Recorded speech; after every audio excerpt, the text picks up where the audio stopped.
The Elephant and the Tragopan. By Vikram Seth. Summary. The poetic discourse, The Elephant and the Tragopan, delves into the animal's contemplation on the human incursion threatening their woodland abode for a reservoir near the city. The elephant articulates mankind's paradoxical nature, gentle yet perilous, sensible yet unpredictable, caring yet cruel. At the core lies human selfishness, exploiting animals for service without gratitude. Despite worshipping animals as deities and celebrating festivals in their honor, humans neglect their well-being. The elephant advocates unity among animals to confront the impending danger, urging a collective vow to live or perish together as a strategy to counter man's destructive tendencies. About the author.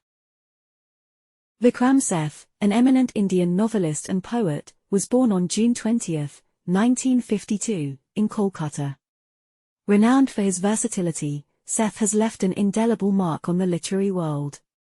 His magnum opus, A Suitable Boy, is a sprawling novel capturing post-independence India, acclaimed for its intricate storytelling.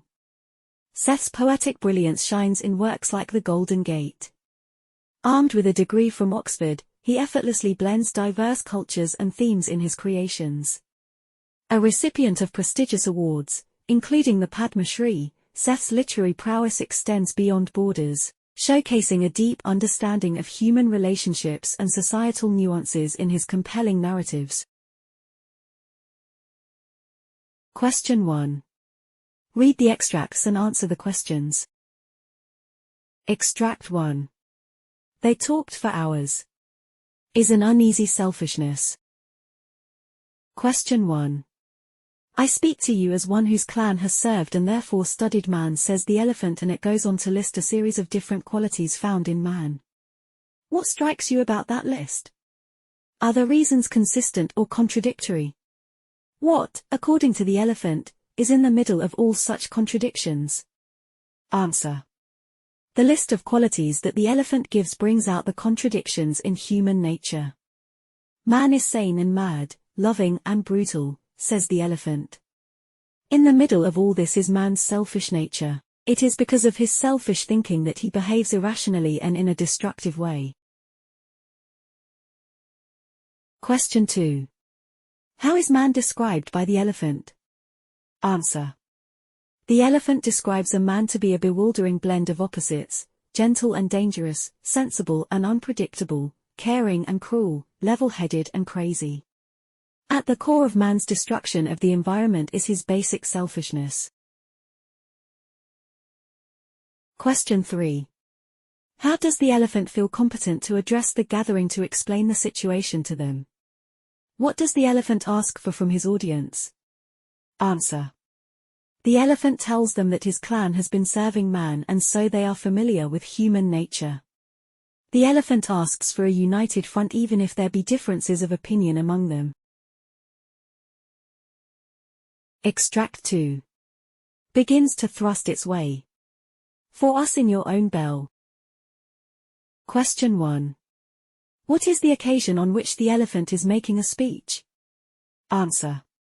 The animals and birds are at the general body meeting discussing the effect of the terrible news that man is planning to build a dam and a reservoir to save water for humankind. Question 2. What can we make out about the mood among the participants? Answer. The animals and birds seem to have a difference of opinion regarding the threat posed to them by man's scheme for his development. Question 3. When the road comes, the forest goes. Explain what this means in its context. Why are roads made to a forest? Answer. When more and more roads are built, it inevitably leads to deforestation. As the cities grow bigger and humans spread out deeper into the wilderness, more roads are built into forests. Question 4. What grievance does the elephant have against man? Answer. The elephant apparently has come to know of man's irresponsible plan in the name of some development which would have adverse effects on the life of the animals and the environment. The elephant drew the attention of everyone around and warned them about man's plan where they would all become homeless or be killed. Question 5. How does the trout not realize they too are in danger? Answer. The trout are pleased that the dam will provide them more water without realizing that the explosives used in the process will choke them to death before they have the chance to thrive. Question 6. How does the elephant correct the trout's notion? Which line in that stanza means we will all die together? Answer. The fire set to burn down the forest will leave soot and ash that will kill the creatures in the stream before the reservoir can be built.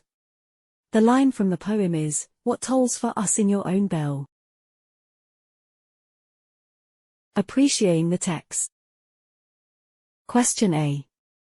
In what ways does the attitude of considering the world as owned by humans pose a threat to the planet and its inhabitants? Answer.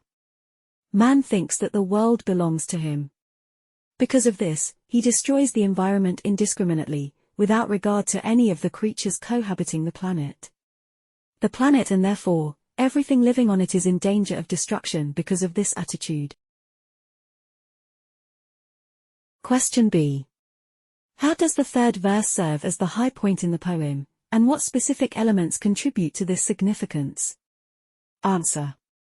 The third verse is the high point in the poem, providing a frank description of man, highlighting his main weakness from which all the others stem. In his selfishness, he thinks he is the master of the earth and that egoism is at the root of the mess he has made of the earth by exploiting it for his benefits. He is uneasy with the ecological imbalance without realizing that he is causing it. Hence, both his good nature and bad are equally puzzling to the animal world. Question C. How does the stanza highlight the contradictions in human nature, and what is the significance of using word pairs with opposite meanings? Answer. The stanza brings out the contradictions in human nature. It is filled with word pairs that are opposite in meaning, in order to bring out strongly what a sticky mess man is. It is because of this contradictory nature that man is a difficult creature to understand, the good as puzzling as the bad. The words used in the stanza serve to highlight the confusing nature of human behavior and also sharply contrast the irrationality of his actions. Question D. How does the elephant use the leopard's fantasy and the trout's vision to convey a broader message about the threat to the forest? Answer. By addressing the leopard's fantasy of having a forest full of deer and the trout's vision of endless space, the elephant reminds them that if the forest goes, all creatures go with it. This implies that some of the animals may not fully realize the extent of the danger that they are facing. When they see other creatures dying out or fleeing, they may selfishly think that they will get to enjoy the space and food left behind by those animals. The elephant cautions them that is not the case. The bell that tolls for the forest is the death bell for all. Question E. How does the elephant perceive man's relationship with animals, despite the praise and worship he offers them? Answer. The elephant feels, despite all the fuss man makes about the animals by worshipping them or singing their praises, he has never truly cared for them. He has already decided to destroy the habitat of animals by encroaching into their territory by building roads and reservoirs in their homes. The elephant feels, by doing so, man has overlooked the fact that it is a death call for him too. Thank you for watching. Please like, share, and subscribe to the channel for more updates.